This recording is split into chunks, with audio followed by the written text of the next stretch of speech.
E aí, Leonardo, vou começar com você. A minha pergunta é a seguinte: a gente conhecendo o Trump como a gente está conhecendo agora, nos últimos meses, digamos assim, essa é uma boa resposta? Bom, vamos lá. O que acontece? Eu acho que, no final das contas, o presidente cubano faz o que tem que fazer, né? O protocolo dele. Agora, a gente não está mais nos anos 2000, né? Nos anos, enfim, onde as coisas funcionavam de forma diferente, as regras não escritas ainda valiam alguma coisa, nem que se fosse pelo discurso. As regras escritas eram mais ou menos lá respeitadas, ou se tentava respeitar o máximo possível. Eu acho que está no contexto em que, olha, se fosse ter que apostar agora, eu apostaria que algo vai acontecer em 2026 com a Cuba, né? Eu acho que o Donald Trump está num momento muito bom. Essa ação que ele fez na Venezuela, em que pese toda a questão que a gente pode discutir mais tarde sobre a violação de direitos internacionais, que ele basicamente completa esse bingo, né? Desde de atacando navios no mar, abordando outros navios, matando pessoas nesses bombardeios sem nenhum tipo de julgamento, sem nem garantir que aquelas pessoas de fato eram narcotraficantes, e narcotraficantes não têm pena de morte, então, assim, está tudo errado, né? Mas, para além disso, o ponto é, ele conseguiu uma vitória do ponto de vista político muito forte, né? Não só para o seu próprio país, para a sua base, até porque a Venezuela era um pouco um alvo fácil para o Trump, né? Um dos poucos países em que você tinha um certo acordo bipartidário do ponto de vista que também Cuba, mas Venezuela tinha que ser contida. A maneira com que ele fez a ação dele, espetaculosa, daquela maneira bem trumpiana, com fotos, com vídeos, enfim, como se fosse um show de TV mesmo. Ele ainda consegue um sucesso em conseguir capturar em uma única operação, sem perda de vidas americanas, em poucas horas, um presidente consegue colocar em horas dentro em Nova York sendo julgado. Isso é um sucesso espetacular para ele. Ele deve estar sentindo muito empoderado nesse momento, e eu acho que ele vai aproveitar esse ambiente, essa onda positiva dele, para empurrar um pouco mais. E Cuba está numa situação dramática nesse momento. Cuba passando seus piores momentos, tem uma escassez generalizada no país. Quem vem de Cuba agora, recentemente, tem compartilhado essa informação. Já vinha numa situação ruim, porque Venezuela também numa situação ruim, tinha dificuldade de ajudar Cuba. Rússia numa situação ruim com a guerra também tem dificuldade de ajudar Cuba. Eu acho que a gente está num momento onde Cuba realmente, se sofrer da pressão que a gente está imaginando, a gente pode ver eventos acontecendo em 2026, no máximo 27 em Cuba. O presidente cubano cumpriu o protocolo dele, mas sabendo como o Trump é e o que ele tem feito aí, como você bem lembrou, não sei se essa foi uma boa resposta, né? Porque ele vai atrair o Trump para fazer uma operação em Cuba também, se for o caso, e aí não é um bom negócio para Cuba, até porque Cuba está do lado dos Estados Unidos, né? Uma coisa é ele mandar as tropas para a América do Sul, outra coisa é ele mandar ali para a ilha que está do lado dele, né? Muito mais próximo, fica mais fácil, inclusive.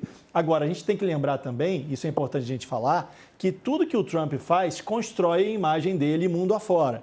E aí, voltando aí historicamente, a gente tem que relembrar que há 60 anos os Estados Unidos promovem embargos a Cuba. E aí ele foi lá, invadiu a Venezuela, capturou o presidente. Ele respondeu a pergunta, se não me engano, ontem, de um repórter, falando sobre uma possível captura do Putin. Que ele disse que não era hora de capturar o Putin, mas deu o recado ali de que está descontente com o Putin para poder mandar a mensagem dele. Então ele vai construindo aí, agora falou também da Groenlândia, que ele quer anexar a Groenlândia, que pode ser por bem ou por mal. Enfim, ele vai construindo essa imagem e aí na hora que ele fala de Cuba, ele fala num momento estratégico em que a imagem dele, mundo afora, construída por ele, pelas ações dele, demonstram para Cuba que ele pode tomar uma decisão drástica em relação à ilha, né, Leandro?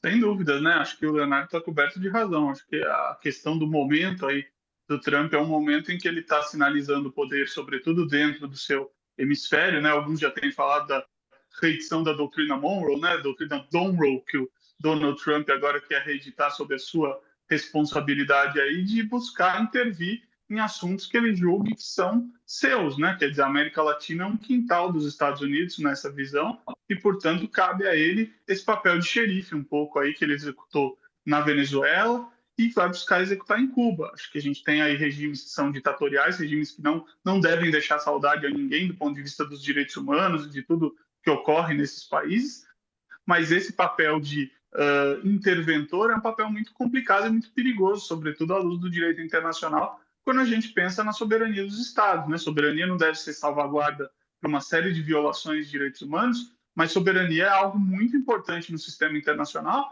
sob pena de você acabar jogando tudo isso fora e cada um ali projetar a sua força, a lei do mais forte, e não ter qualquer respeito sobre os outros estados, sobre os outros países, né? Trump não ameaçou só países ditatoriais, como você bem vem listando aí, ele está olhando para...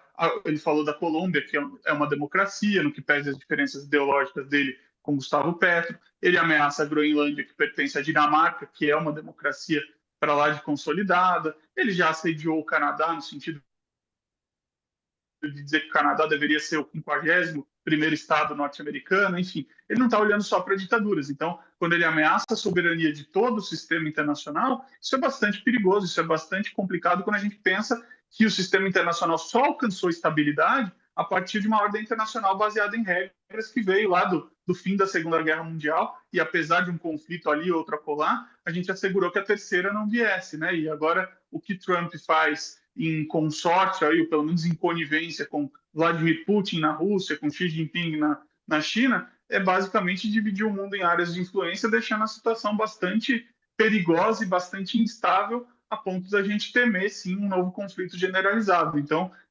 Cuba é mais um capítulo, ninguém tem saudade da ditadura dos Castro, aí, que o Dias-Canel conduz hoje, mas é mais um capítulo também de uma violação de soberania, se isso for feito, em que a gente tem que tomar bastante cuidado e olhar com temor também do que pode ser o capítulo seguinte das intervenções de Donald Trump.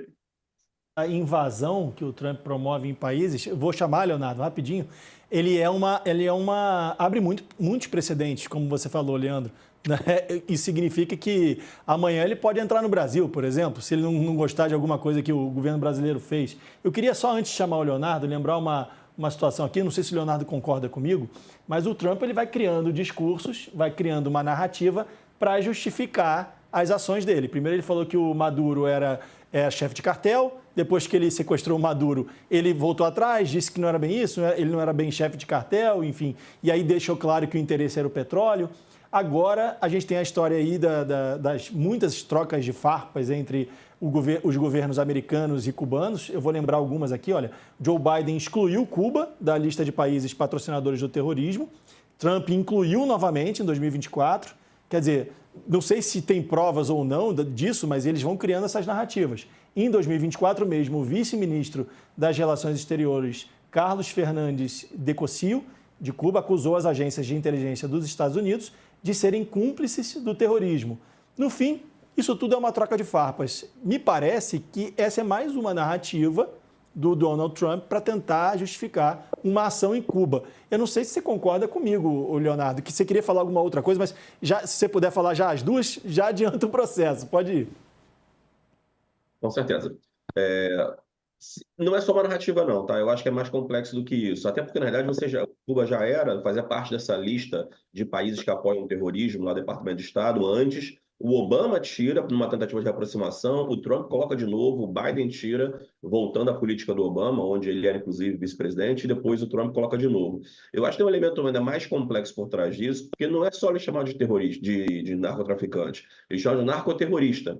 Ele tentava conectar esse tipo de coisa, porque ao colocar ele como terrorista, ele cria justificativas para poder criar base legal para ele poder atuar. Porque um dos problemas que os americanos estão mais incomodados nesse momento nem é tanto assim, lamentavelmente, com a violação do direito internacional, mas é com a violação da lei americana. Porque o Trump deveria, para poder fazer um ato de agressão contra um outro país, passar pelo Congresso. E o Trump ignorou o Congresso. Então, parte da briga dos americanos nesse momento com o Trump é você estar violando a lei americana ao fazer esse tipo de coisa. Você está ignorando as instituições americanas ao fazer esse tipo de ação. E por isso o Trump usa uma certa, como você coloca a narrativa, para tentar meio que criar uma base legal de, olha, eu não estou atacando exatamente só um narcotraficante ou um chefe de Estado, eu estou atacando um terrorista, como dos 3, 4 governos fizeram ao longo dos últimos anos pelo Oriente Médio e pela África. Então, eu acho que não é só uma narrativa justificativa, é uma narrativa legal.